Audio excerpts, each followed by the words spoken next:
ఇవాళ తెలంగాణ రాష్ట్ర వ్యాప్తంగా రైతులకు 2 లక్షల రుణమాఫీ తక్షణమే చేయాలని, ఎలాంటి ఆంక్షలు లేకుండా రైతులందరికీ రుణమాఫీ చేయాలని చెప్పి డిమాండ్తో తెలంగాణ రాష్ట్ర వ్యాప్తంగా అన్ని మండలాల్లో టీఆర్ఎస్ శ్రేణులు ఇచ్చిన పిలుపు మేరకు ధర్నాలు చేస్తూ ఉన్నారు. టీఆర్ఎస్ సీనియర్ నాయకులుగా దీనిపై ఎలా స్పందిస్తారు? జై స్వరాజ్ టీవీ వారికి స్వాగతం తెలియజేస్తూ ఈ రోజు వర్కింగ్ ప్రెసిడెంట్ అయిన మా కేటీ రామారావు గారు పిలుపు మేరకు ఈ రోజు రాష్ట్ర వ్యాప్తంగా రైతుల కోసము ఈ రుణమాఫీ అని చెప్పని పెట్టి వీళ్ళంతా బ్రోకరిజం చేయడం తప్పితే రుణమాఫీ చేసినది లేదు. ఎందుకంటే రైతులకు అందరికి 31,000 లక్షల రూపాయలు ఈ రోజు మాఫీ చేస్తారన్న రైతుకు ఒక రైతు కూడా న్యాయం లేదు. న్యాయం చేయకపోవడమే ఈ రోజు ఈ ధర్నా తీస్తాం. అయ్యా నువ్వు రుణమాఫీ చేస్తే మేమెందుకు ఈ ధర్నాలు చేస్తాం? మేము స్వాగతిస్తాం. మేము ప్రజల కోసమేనే మన ప్రభుత్వాలు వచ్చేది. ప్రజలే మమ్మల్ని మార్పు కావాలని చెప్పని కోరుకుంటే కదా నిన్ను తీసుకొచ్చి పెట్టింది. నువ్వేదో చేస్తావు పలదిస్తావు అంటే ఈ రోజు రైతులను కూడా తీసుకొచ్చి నువ్వు బయట మళ్ళా రోడ్ల మీద కూర్చోబెడుతుంది. ఆ రైతులకు మద్దతుగానే ఈ రోజు రాష్ట్ర వ్యాప్తంగా తెలుగు బీఆర్ఎస్ పార్టీ కార్యకర్తలు, నాయకులు, ఎమ్మెల్యేలు, మాజీ ఎమ్మెల్యేలు, మంత్రులు, మాజీ మంత్రులు అందరూ కూడా కుటుంబ సభ్యులతో వచ్చి ఈ రోజు ఈ యొక్క రైతు దీక్షను చేపడుతున్నారు. రైతులకు న్యాయం జరిగేంత వరకు మేమందరం కూడా పోరాడతామని చెప్పి సందర్భంగా తెలియజేస్తున్నాం. సో నిన్న కాక మొన్న ముఖ్యమంత్రి రేవంత్ రెడ్డి గారు మన రాజీవ్ గాంధీ విగ్రహం విషయంలో కొంత కాంట్రవర్సీ చేశారు.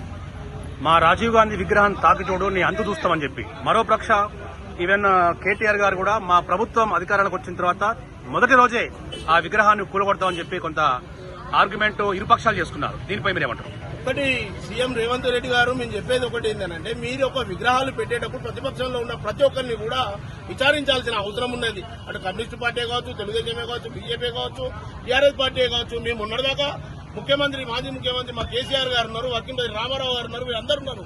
మీరు అడిగి అది కట్టించింది మేము, మా ప్రభుత్వంలో అయింది. నువ్వు పెట్టేటప్పుడు అది పెట్టాలన్నా వద్దా అని విచారించాల్సిన అవసరం ఉంటే ఇప్పుడు పెడితే మేము వచ్చే టచ్ చేస్తే నువ్వు చెంపుదాం కొడతావా? ఎంతవరకు న్యాయం అండి ఇది? అంటే మా ప్రజాస్వామ్యం కాదా ఇది? నువ్వు కొట్టాల్సిన హక్కెక్కడిది ఇది? మా ముఖ్యమంత్రి విగ్రహం పెడతా అని చెప్పని అన్నాడు. నీతోనేమన్నా ఆయన పెట్టాక పెడితే ఏం తప్పే ఉండదండి. అలా నాకు అర్థం కాదు. ఆయన స్థాపించింది, ఆయన పెట్టించింది. అది ఆయన పెట్టించిన సెక్రటరీలో ఆయన బొమ్మ పెడితే తప్పెక్కడదండి? మీరు మాట్లాడడం చాలా తప్పు. ఇంకొకసారి ఆ విధంగా మాట్లాడితే మాత్రం ఊకునేది లేదు. సో ఇక్కడ రాజీవ్ గాంధీ విగ్రహం ప్లేస్ లో కేటీఆర్ వాళ్ళ అయ్యా విగ్రహం పెడదామని చెప్పి అనుకుంటున్నారు. కేసీఆర్ ఎప్పుడు రావాలి అక్కడికి, విగ్రహం ఎప్పుడు రావాలి? అంటే నువ్వు చనిపోవాలని చూస్తాను. ఇంకా వచ్చే కాలం మాదే, ఊకునేది ఉండదు. బాబు గారి విగ్రహం ఇప్పుడు కాదు పెట్టాల్సిన టైం అయితే ఎవరు పెట్టాలి ఏందనేది మాకు అన్ని తెలుసు. అక్కడ ఎవరు మాననీయులది పెట్టాలనేది కూడా మా అందరికీ తెలుసు. మేము అందరిని విచారించి మేమేం చేయాలన్నది ప్రజాస్వామ్యంగానే ముందుకు పోతామని చెప్పి తెలియజేస్తున్నాం.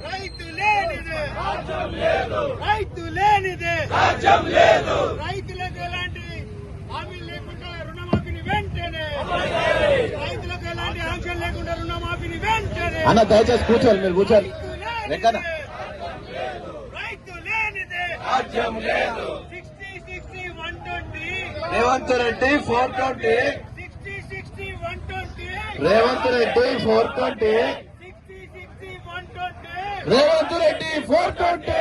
రైతు లేనిదే రాజ్యం లేదు. రైతు లేనిదే రాజ్యం లేదు. రైతు లేనిదే రాజ్యం లేదు. జై తెలంగాణ.